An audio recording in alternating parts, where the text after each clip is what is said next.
O maestro é o responsável por dirigir e liderar as atividades musicais de uma orquestra para que apresentem coesão e coerência.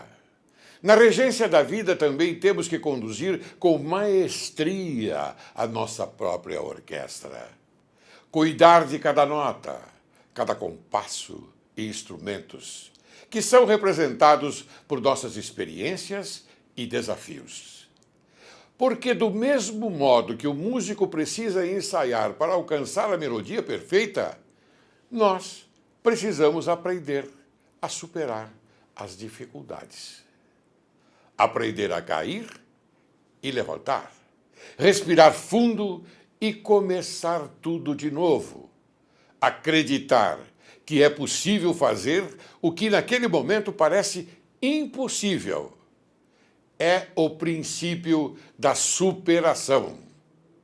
Para isso, procure a resposta no fundo do seu coração e vai encontrar o melhor acorde e a harmonia certa de viver. Porque a vitória só acontece para aqueles que não desistem no primeiro desafio. Persista sempre. Só assim você será digno dos aplausos da plateia e conquistará o título de maestro de primeira grandeza.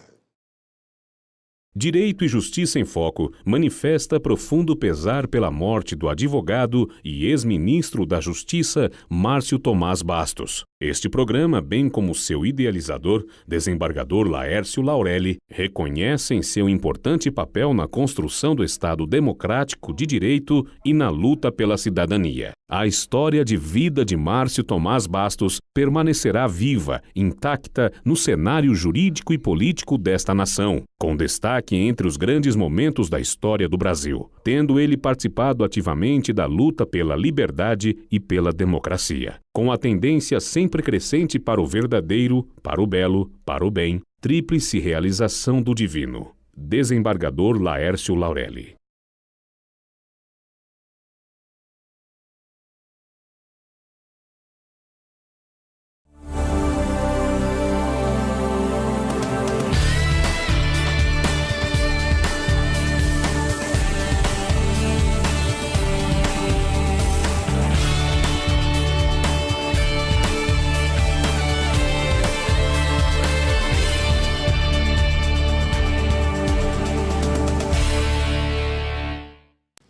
Hoje, Direito e Justiça em Foco conversa com você, caro telespectador, e traz uma surpresa muito grande. Aliás, engrandece este programa. O maestro João Carlos Martins. João Carlos Martins, pianista e maestro brasileiro. Aos 20 anos estreou no Carnegie Hall, considerado um dos maiores intérpretes de Johann Sebastian Bach. Gravou a obra completa para teclado desse gênio da música. Já lançou 25 álbuns. Fundador da Fundação Baquiana Filarmônica, regente e diretor artístico da Baquiana Filarmônica SESI São Paulo. O único brasileiro a ter sua vida registrada por cineastas europeus por 2 vezes. Também conta com um registro fotobiográfico lançado na ONU. Este é o currículo que nós adaptamos para a televisão e para esse momento importante da exibição desse grande astro da música no Brasil. Como vai, maestro? Muito bem, é um prazer estar aqui com você. E você conhece bem a Fundação Baquiana, Claro. Sabe o nosso trabalho. E eu tenho a honra de ser também um dos conselheiros da Fundação. Eu sou CLT na Fundação, sou maestro contratado, fui eu que idealizei a Fundação. Certo. Mas sou o maestro e realmente a pessoa que procura juntar dentro da Fundação a excelência musical aliada à responsabilidade social. E esse é o trabalho da Fundação. E, graças a Deus, nós estamos atingindo os nossos objetivos, graças à determinação daqueles que lá trabalham, do nosso conselho consultivo, do nosso conselho fiscal, que temos a honra de ter a sua presença. Muito obrigado. E, antes de tudo, por causa de uma palavra chamada esperança. A Fundação tem uma esperança enorme de democratizar a música clássica no Brasil. E eu sempre digo que nós somos inspirados numa frase de Villa-Lobos. Villa-Lobos dizia: não é um público inculto que vai julgar as artes, são as artes que mostram a cultura de um povo. Nós tivemos períodos gloriosos em nosso país, na época, por exemplo, da Semana da Arte Moderna, nos anos 50, quando tivemos a imigração de todas aquelas pessoas do pós-guerra que vieram da Europa, após 1945.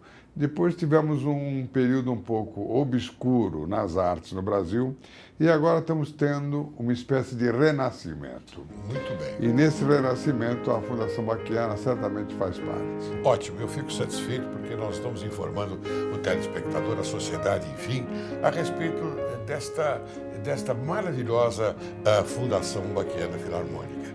Não é? Maestro, como foi o início da sua carreira? Bem, o início da minha carreira, eu digo que a minha vida começou em 1898, quando meu pai nasceu. Ah, que maravilha. Meu pai, aos 10 anos de idade, gostaria de ser pianista.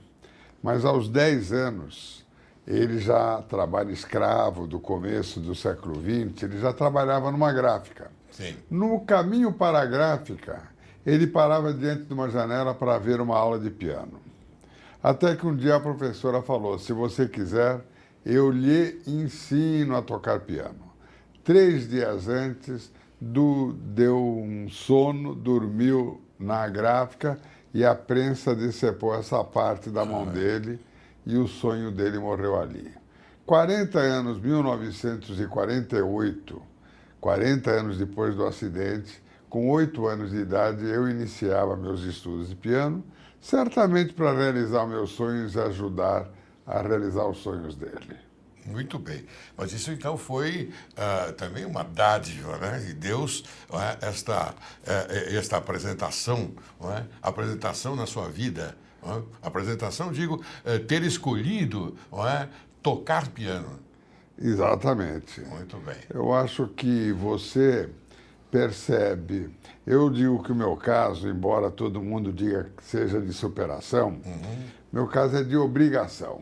Aliás, o tema do nosso programa é este, Eu né? sei que é superação. É, o tema do nosso programa Mas é este. eu digo que o Conquista da superação na música clássica. Olha aí. Exato. Mas eu digo que o meu caso é mais que superação, ou menos que superação. É obrigação. Ou seja, uma pessoa, seria falsa modéstia eu dizer que eu não recebi um dom de Deus. Então, se você recebe um dom, você tem a obrigação de levar até o fim da sua vida aquele dom que você recebeu. Eu sou uma pessoa que tive erros e acertos na minha vida. Os erros você corrige e os acertos você procura aprimorar. Sim. E até que eu digo sempre que a pessoa quando nasce é como uma flecha. Ela tem o seu destino e você tem que conduzir aquela flecha para alcançar o seu objetivo. E é isso que eu tenho feito durante a minha vida, sendo que nesta última fase tem sido talvez a fase mais importante. Embora como pianista eu tenha gravado toda a obra de Johann Sebastian Bach, corrido o mundo, e agora como maestro eu estou aliando a procura da excelência à responsabilidade social, e isso eu acho que é o que, no fim, no apagar das luzes, vai deixar um legado, se Deus quiser. Me diga uma coisa, eu vou até fugir do meu script aqui. Maestro, quando você estava tocando maravilhosamente, naquela época áurea, desta devoção que Deus lhe deu, inclusive, tocando piano, você poderia imaginar que um dia você ia ser um grande maestro? Nunca me passou na cabeça. Aliás, quando eu falo erros e acertos, quando eu tive o primeiro acidente, eu me afastei alguns anos do piano. Sim. Porque eu fiquei de tal forma revoltado quando, depois de operações, eu percebi que eu não podia mais tocar piano, que eu me afastei totalmente. E no segundo acidente também, novamente. Mas Se eu tivesse, talvez, a maturidade necessária, aos 27 anos, talvez eu já teria iniciado na regência. Fui iniciar aos 64 anos. Mas isso também me faz chegar a uma conclusão, que nunca é tarde para você sonhar. É verdade. E eu, aos 64 anos, iniciei a minha nova vida e nunca deixei de sonhar.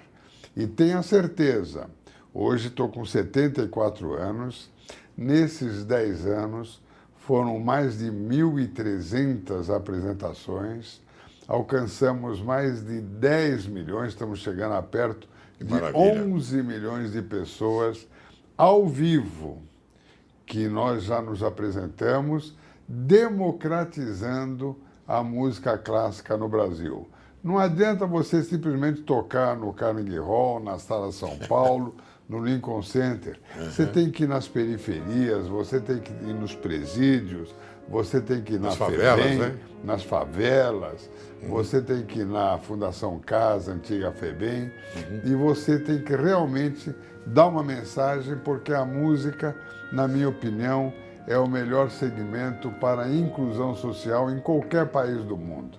Já em países asiáticos está ultrapassando o esporte. É verdade. Olha, hoje, por exemplo, eu estou aqui conversando com você, maestro, e para mim é uma grande honra, porque eu estou conversando com um homem maravilhoso, um homem que tem uma cabeça excelente, porque você poderia perfeitamente ter deixado tudo, largado tudo após esses acidentes que você fala, não é? E pronto, acabou. Mas não, daí a superação. Você foi em frente, com aquela fé, com aquela determinação. Você disse, eu vou ajudar a sociedade, vou ajudar a humanidade. E eu não sei se eu estou no caminho certo, se é isso mesmo que aconteceu. Não, para você ter uma ideia, por exemplo, um menino de 8 anos de idade, nunca na história um garoto de 8 anos de idade, tocando excepcionalmente bem, fez a sua estreia na Sala São Paulo, como violinista profissional. Que maravilha. Isso eu acho, e vários casos como estes, o cantor, o Jean William, que eu levei 3 vezes já a Nova York. Eu ia falar sobre ele. O Jean William foi criado por um boia fria e uma faxineira, pelos avós. E ele já está dignificando o nome do Brasil no exterior. Então, quando você vê resultados e que o Brasil tem uma quantidade enorme de diamantes a serem lapidados na música, você percebe que você tem uma missão. Exato. E esta é a missão que eu estou procurando cumprir ao apagar das luzes. Não, tem muito tempo ainda. Essas luzes vão perdurar por muito tempo ainda, mas oxalá que isso aconteça e nós sabemos que vai acontecer sim. Maestro, você tocou para o líder Fidel Castro em Cuba e também para a família Roosevelt nos Estados Unidos? Conte para nós, como foi? E para a família Kennedy. E para Kennedy também? E isso foi nos anos 61, quando, uma semana antes da invasão da Baía dos Porcos, o Raul Castro, inclusive, estava na primeira fileira, e uma semana depois eu estava inaugurando o Festival Interamericano de Música em Washington, que era presidido pela Jacqueline Kennedy. E um ano após, Eleanor Roosevelt fez a minha estreia no Carnegie Hall de Nova York. Poxa, que maravilha. Muito bem. Mas a sua família, ela é também cheia de celebridades, né? Você tem o seu irmão, que é jurista, o Ives Gandra Martins, e também o pianista José Eduardo Martins. Fale sobre eles. O Ives é um tributarista e um constitucionalista respeitado no Brasil de norte a sul, leste a oeste, com publicações em vários países do exterior, inclusive. E o Ives, como ser humano, é uma pessoa rara, uma pessoa que todo santo dia está além de estudar.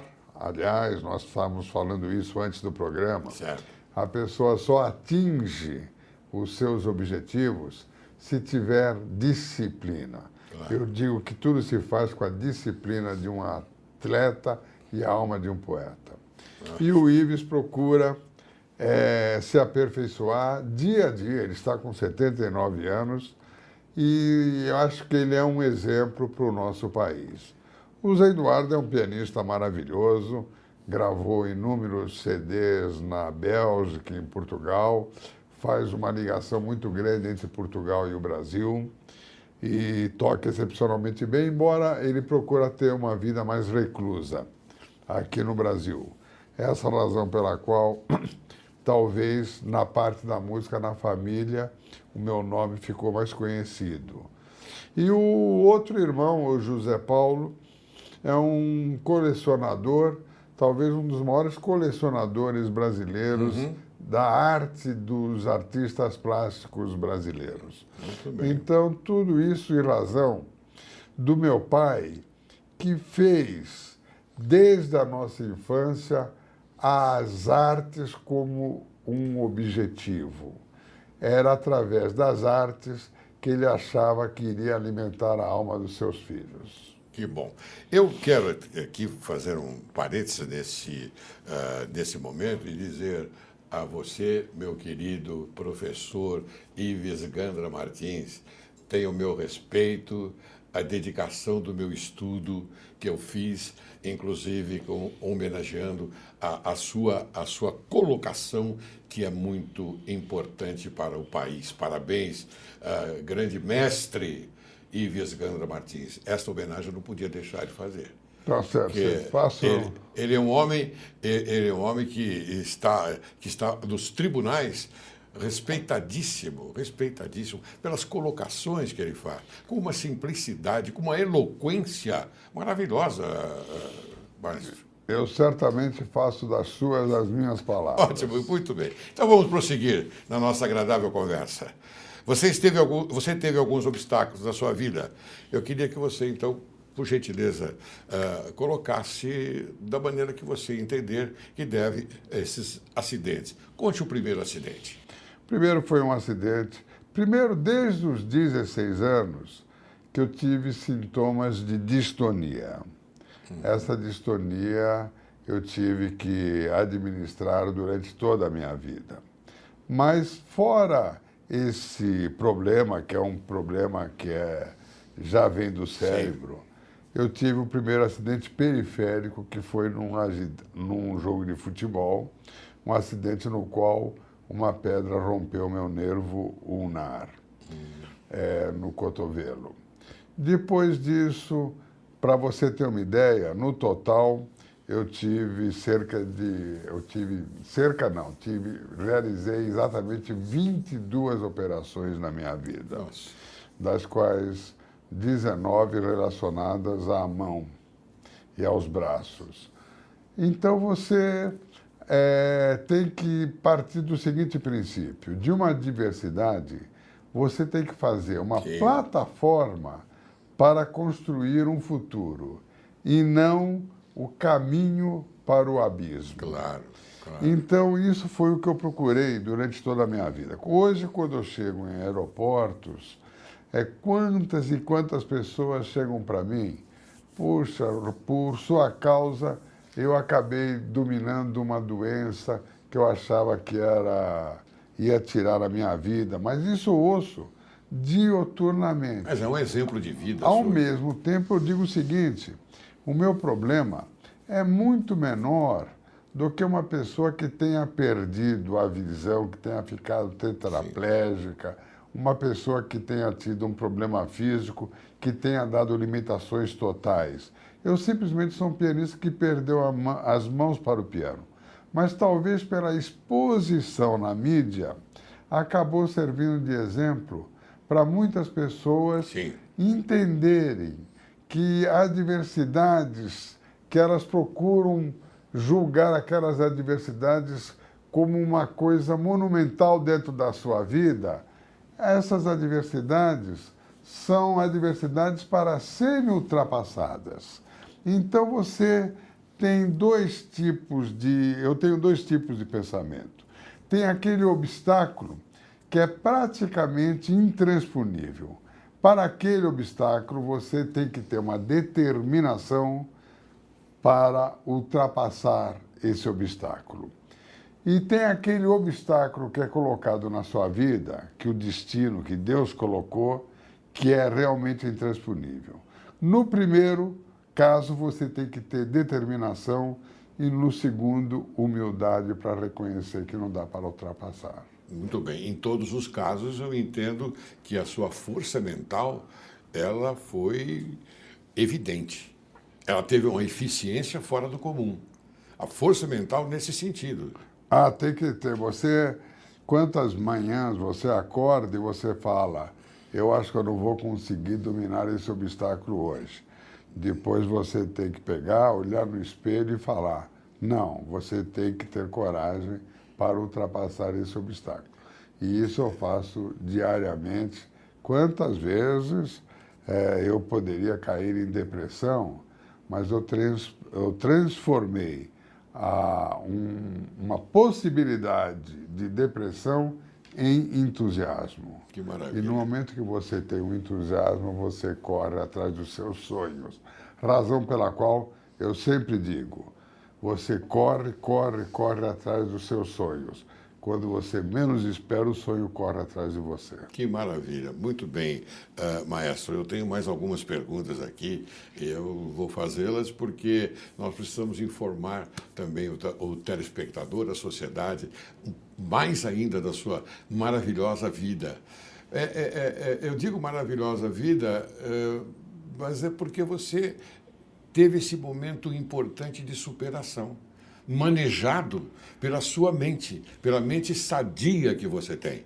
Você não acha que eu tenho razão, não? Eu acho que eu acredito que o poder da mente ajuda qualquer pessoa a ultrapassar um obstáculo. Eu estou entusiasmado porque eu sou seu fã, né? Que esperança. Na minha casa todos são seu. Nossa. Toda a fundação é fã do conselheiro que ela tem. Não, olha, eu tenho uma neta, Maria Luísa, ela é sua fã. Olha, quando ela se agarra na televisão quando você aparece. Então eu digo, ótimo, esse é um exemplo de vida. E você tem que seguir os passos do maestro, porque são passos firmes, importantes para o progresso e para uma vida sadia. Maestro, eu vou chamar um pequeno intervalo. E depois nós vamos retornar para continuarmos com esta agradabilíssima, própria e eloquente conversa. Tá bom? Muito obrigado. Você aguarde que logo, logo retornaremos.